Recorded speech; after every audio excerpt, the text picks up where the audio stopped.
هلو هلو، عاملين ايه؟ كلنا اللحمة وشبعنا أكل لحمة في العيد.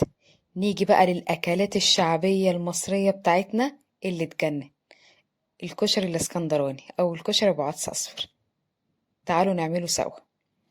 هاجي هنا في حلة على النار، معلقتين زيت أو معلقتين 3 زيت حلوين كده كبار، يعني توصي بالزيت شوية. وهنزل عليهم ببصلاية متقطعة عادي صغير كده.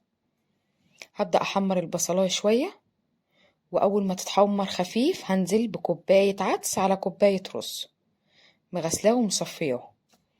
هنزل بيهم على البصل، وهنزل بمعلقة ملح ومعلقة صغيرة كمون ومعلقة صغيرة كاري، وأقلب أقلب أقلب أشوحه تشويحة كويسة.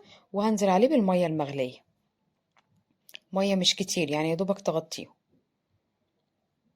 هقلبه بقى تقلبتين وهغطيه لحد ما يتشرب. هنا بقى اتشرب اهو. هحط الشياطة واحطه على نار واطية جدا. ما عندكيش الشياطة مش مشكلة، وطي النار من فوق وخلاص وسيبيه يعيش بقى مع نفسه. هنيجي بقى هنا نعمل الصلصة.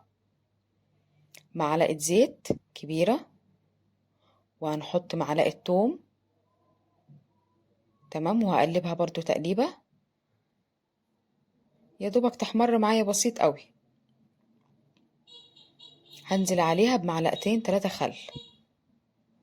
تغلي غلوتين هنزل عليها بكوباية صلصة طماطم، والصلصة دي على فكرة أنا مصلصاها في البيت. إن شاء الله هعمل لكم طريقتها بعد كده. حطيت بقى الملح والفلفل وهسيبها تتسبك. هنا بقى بعد ما العدس مع سوري الكشري استوى. شايفين مفلفل ازاي يجنن. هحط بقى عليه الصلصة. في ناس بتحط عليها بصل من فوق محمر، بس انا اوريدي حاطة فيه بصل، فمش هحط بصل تاني. وبألف هنا وشفا. باي باي.